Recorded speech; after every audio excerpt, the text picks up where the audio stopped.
占星学其实我必须强调，与其说占星学可以帮助我解决任何问题，不如说占星学是一个好用的工具，需要的时候，对一件事情不熟悉迷茫的时候，这时候可以用它。但是如果其他时候我自己的感知，我对自己的了解需求，对别人的了解，这还是最重要的。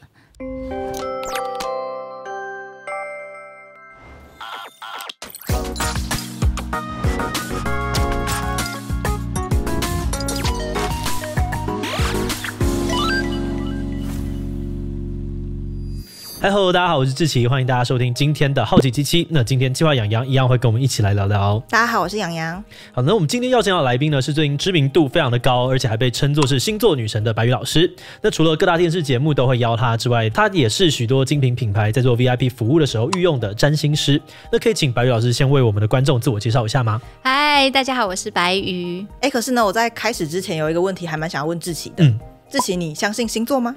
我完全不信我是完全不信任何算命相关的事情。对，但比较特别就是我是信神的，就是我是相信可能有一个这样子的角色，但是我不觉得他会想要来理我们。所以基本上你不太算命的。我完全没有在算命。哇，其实你这个概念有点像什么？有点像我们《道德经》里面有一句话叫做天地不仁，以万物为刍狗。这句话在讲怎么样的内容？天地不仁，天地就是比人更大的，那我们姑且叫他神。不仁就是他可能没有人的那种感觉，人是仁慈的人。这个克苏鲁也很像对，天地不仁，就天地他不是人，所以他不是骂他他不会用人的思维去看世间的万物，所以他以万物为刍狗，就所有东西他要不好的状况那就让它不好，它有好的状况就让它好，就不管天灾人祸还怎样，就是顺流而行。所以真正的神明就像你说的，他是不会去干扰生命自己的发展。对，但是他有一个更大的能量是超越人的，是没错。我这跟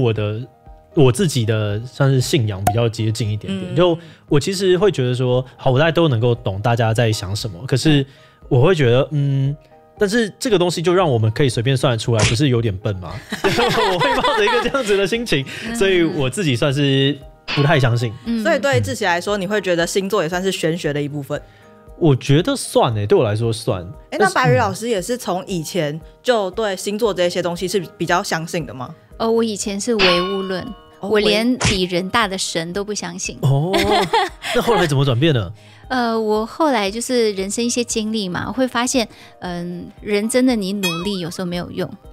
对，所以就会发现一定有一个更大的力量，但这个力量可能不是我们想象的有人情味啊，或者说他在操控什么，不是这样。我觉得我好像不能说相信与不相信，我只能说我对星座没兴趣。原因是因为我小时候就是看符合我那个星座叙述的时候，我觉得这些特质一点都不酷，我一点都不想要，所以我就对想当个酷哥酷姐所以我就对这个东西失去了兴趣，因为我不想把那个标签贴到我自己身上。之后虽然长大之后大家会开始说不像，可能是因为你的上升是别的，可是呢我当看到那个上升星座是假设是天秤座好了，可是我对天秤座一无所知啊。然后我就发现哇，这个门槛好高我理解不来，所以我就对星座基本上现在是一个有点接近无知的状态。别人跟我说我是什么座，我就说大概是这样。我自己也是会对于台湾的这个星座，我就想说，为什么这么大家都那么狂热啊？到底发生了什么事情？所以想说，可以来找白宇老师聊聊这样子。谢谢。那刚刚老师你有说，就是你以前其实是一个很理性的人，对。那你会怎么开始学这个身心灵相关的专业的？其实我第一个学的是西藏的生死书。那本书很有名，而且很漂亮，我记得是这样子。对，生死书讲的就是中阴度嘛，就人死了之后到真正死亡中间有一个中阴身，他好像又有人的思维，又好像又不是人了，没有人的肉体了。但那个状况下他是怎么样？因为我对那个很好奇。因为当有一天我遇到濒死经验之后，我就发现我看到的世界别人都看不到，我以为我醒着，别人觉得我没有醒着，这状态我不能理解唯物，桌子是桌子，麦克风是麦克风，它是不一样的世界。你发现你以前的世界只有唯物，可是在濒死经验之后发现好像有另外一个世界存在，是这样吗？对，另外一个世界是它跟物体就是不相关的，因为我可以穿越它还是怎么样，就这个很神。也许它是幻想，但在我的感知里面，它就好像你想象自己中乐透，和你真的中乐透，它是不一样的感觉。所以我当时是觉得是很真实的。所以这个状况下，我就认为这个世界一定不是只有看到的。从我的感受经历发现唯物主义是行不通的，它是非常狭隘的，所以我就想要放大，所以看了生死书。在此之后我就觉得我这么理性，那我的另外一面叫直觉一定是未开发。我有过濒死经验，然后我小时候其实也有一些奇思幻想，比如说看到同学的爷爷，但后来发现是过世的。对，就这种事情发生，我以前不相信，我可能以为是幻觉或者自己幻想幻听。但是经过这些之后，我反刍思考，我会觉得人还是要用一个开放的胸襟，不批判，但是要理性清醒的接受不同的世界。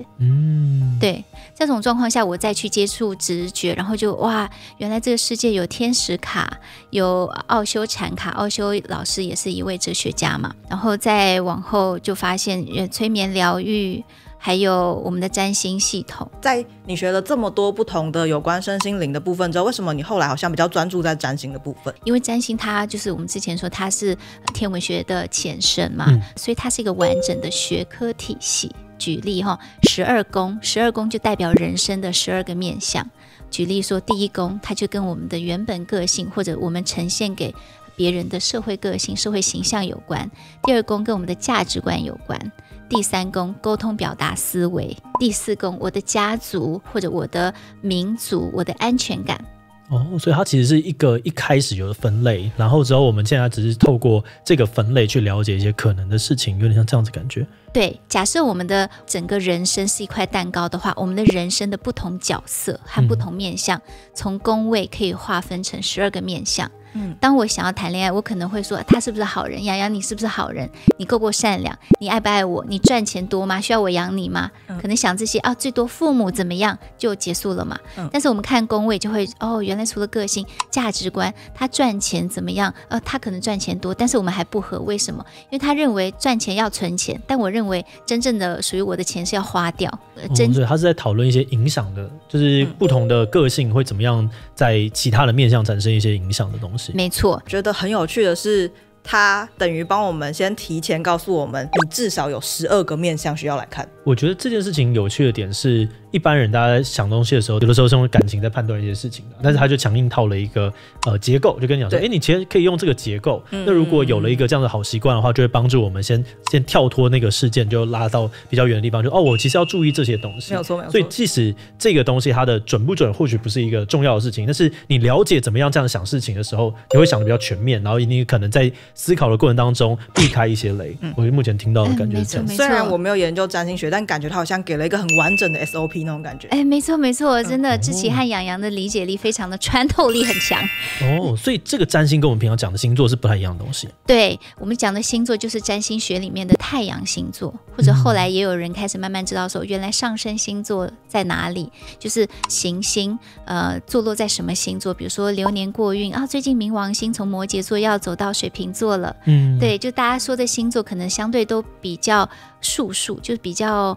技术上的说他的个性太阳在哪里，你是什么星座啊？像我是牡羊座，那大家就说不准。我小时候也觉得不准，我不像牡羊座。但其实我工作起来雷厉风行像牡羊座，但我平常对同事、对朋友、家人我是比较温柔的，就有点像我的金星双鱼第9宫，或者像我的上升是巨蟹座。对，就这部分我们就是需要用占星学的整个系统来看，才能全方位立体的去分析一个人的个性。每一个人都有不同面向，你遇到我的时候可能比较理性，你遇到他的时候你比较喜欢他，所以你比较感性。所以我们每个人会随时变化成不同的样子。占星学其实我必须强调，与其说占星学可以帮助我解决任何问题，不如说占星学是一个好用的工具。需要的时候，比如说你低潮期的时候，对一件事情不熟悉、迷茫的时候、没经验的时候，这时候可以用它。但是如果其他时候，我们还是要坚持告诉大家说，我自己的感知，我对自己的了解、需求，然后对别人的了解，这还是最重要的。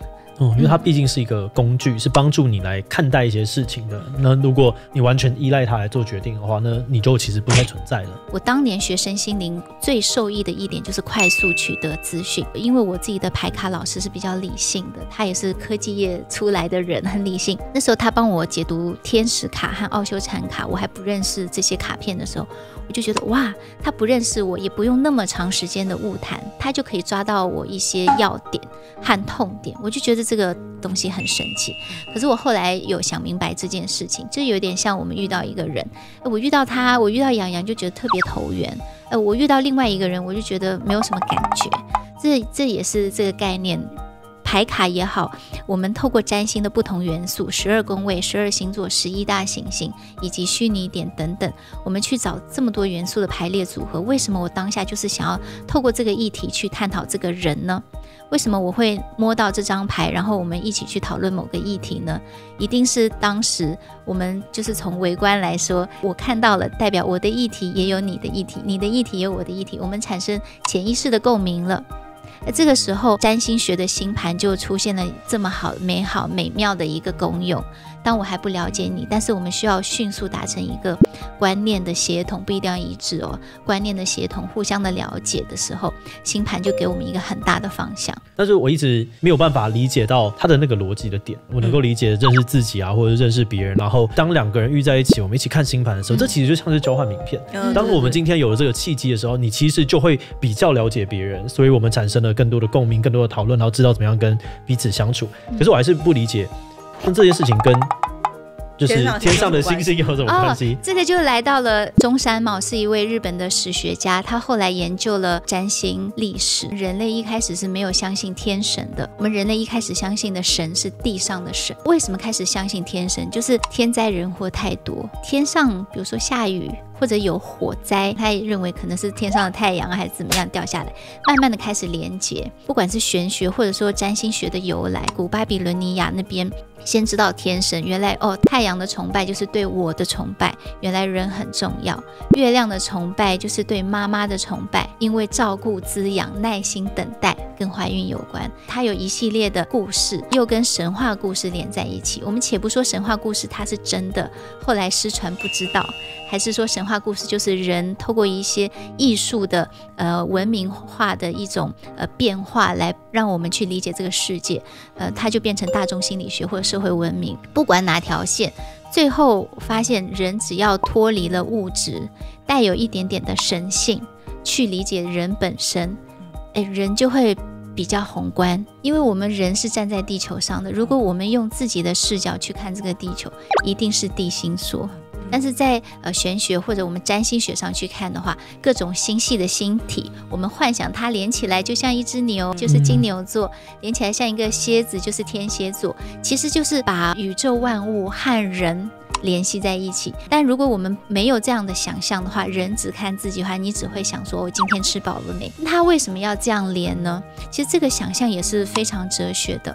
如果今天我用唯物论或者用科学测量，我是永远不会想到哪里去。我好像有一点点理解嘞。你看到这个太阳的时候，我们等于人类集体的出现了一个对于太阳这个形象的感受，没错。然后我们自己又把所谓的星座跟这个太阳做出了连结，所以与其说它只是一个远在宇宙几光年外的一颗行星，我觉得我感受到的是这个占星学是人类创造出来的一个解释体系，它只是把那个东西拿来作为工具媒介，对，但它其实是人类创造出来解释世界的一种方法论。刚刚你在讲的时候，我就想到说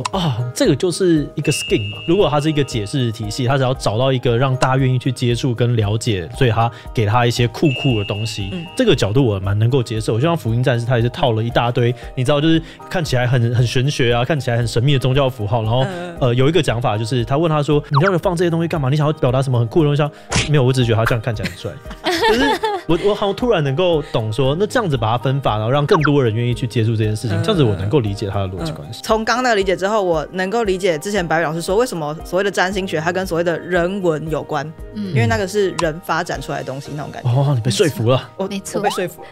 其实我自己在做这个访谈的资料找寻的时候，有发现其实白宇老师的人生也经历了蛮多很坎坷的阶段。对，就除了刚刚我提到你有3次的濒死经验之外，也还有遇到所谓婚姻的失败，然后创业的失败。那你会因为这些人生经历让比如说一些人对你会有一些质疑吗？就比如说白宇老师你不是会占星吗？为什么你的生命还遇到这么多困难，你怎么没有解决掉它这样子？我觉得这个就是大家对我真的是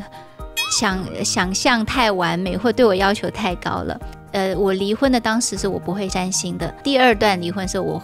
我是知道我会离婚的，是看得出来从流年命盘，但我不是迷信，所以我不会看这个就一定会离婚怎么样，因为还有另外一种解读，冥王星第7宫流年可能离婚分手，但也有可能是你的合作失败，还有可能就是跟你的竞争对手一起竞争的时候他失败了你赢了，还有一个可能是因为这样的竞争或者因为这样的关系议题，我更有潜能去发挥我更大的能力，让我变成2.0版的自己，这都是解释，所以我不会迷信说一定会离婚。但是为什么我知道我还是离了？因为第一，知道并且会发生的事，也许那个会发生的事是你想要的啊。我本来就想啊。那第二，像生病，我知道今天冷，我少穿我会感冒，但我真的没有衣服，我就真的感冒了。这个事情就是你知道跟阻止它发生还是2件事，老天还是别人吗？对，没有了。因为我们最近在看《进击的巨人》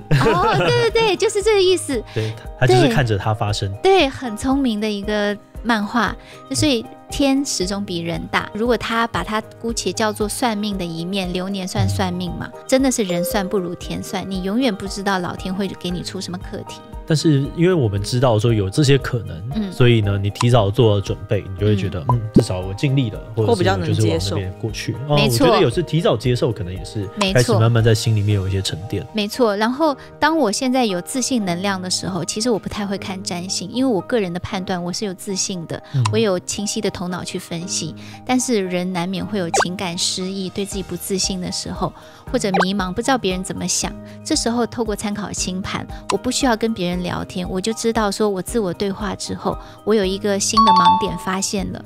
对，这时候我节省了沟通成本。我感受到的是老师的身边有个左为，这个概念确定没有吗？后面那位那我好奇就是在学占星之后啊，对于面对人生困境会有什么样的帮助吗？我一开始刚学习的时候确实帮助很大，后来内化之后，其实就好像有没有它不一定重要了，就它已经内化了，所以有就是无，无就是有，就是 SOP 已经建好了啦。对，但是一开始确实，假设我遇到我要创业，我就会把12宫想一次。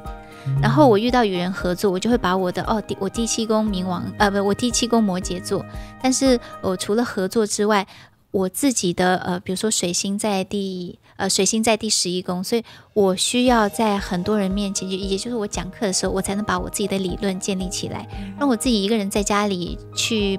纸上谈兵。我可能把我的理论写清楚了，但是我的 TA 听不懂，所以我就知道原来我的合作模式要先去实践，然后实践之后再 feedback 很多资讯回来，我再把这堂课程完整。所以我就开始接个案啊，然后接一些小团体的教学，然后把这个课程完整，然后再变成一个大的理论学科呈现给大家，这样。等于就是自我的了解越来越充分，然后有更多的应对模式可以去面对未来的挑战。没错没错，哇，好聪明，精炼的解释。我觉得真的很像是一个认识自己，然后也看看别人的案例，然后把这些整理起来的一个过程。所以就会更。我觉得他在刚刚我记得老师在一开始的时候一直很强调，就如果你是一个刚学或者是初学的这种状态的那个名词，我有点忘记那时候用什么词了，但是一直很强调。那跟我刚刚最后听到的是有点像，就是到了最后其实大家就会内化成自己的东西，所以你不一定要。可是所有人在一开始练习去学着跟自己相处，或者是练习去听别人经验的时候，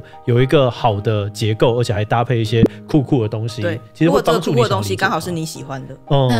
所以我听到这里我会觉得是鼓励大家都可以去听听看，然后去理解这个东西。就像老师说，就你不用一开始就抱着说这一定是齁蓝的，这一定是假的，而是你可以去用，例如说像我的话，我就会用这个东西到底怎么可以吸引到这么多人的角度去理解看看，搞不好你从中得到的收获是你一开始没有去踏出这一步的时候你会有的东西。那最后有没有什么特别想要跟我们这一期的观众分享的呢？因为我们这次特别来这期节目嘛，我们就准备一个折扣码给大家，可以在我们课程里面折扣300块，然后大家可以放轻松，用一个工具思维和放大的思维去探索自己，探索人生。总结一下今天我们讲的所有的内容，其实占星学不不只是大众媒体所强调的我们是什么星座就要怎么做，然后它一定会怎么样，更多的部分是我们透过占星学的学科体系理解我们，理解人，理解事物，理解自己，有一个完整的逻辑思维。这个逻辑思维可能是有经验的，有深度的，在这个过程中我们把它当做一个工具去应用，帮助我们一个人的时候可以自我对话，跟别人相处的时候开拓思维，看到盲点，然后与别人相处我们可以用更尊重更开放的眼光去对待别人。我相信人和人之间的和谐相处或者是快乐幸福的感觉是来自于我们愿意去理解对方。那占星学就是一个工具，帮助我们去多面向的理解别人。那总的来说它是一个工具，如果大家可以用大格局的方式去理解这个学科系统，它可以帮助你打造自己更幸福的人生版本。好，那我们今天这集就到这边呢。如果大家喜欢今天的影片，也不要忘了把影片分享出去，或是点这个地方看看更多的相关影片。那么今天的这一期就到这边告一段落，我们就明晚再见喽，拜拜，拜拜，拜拜。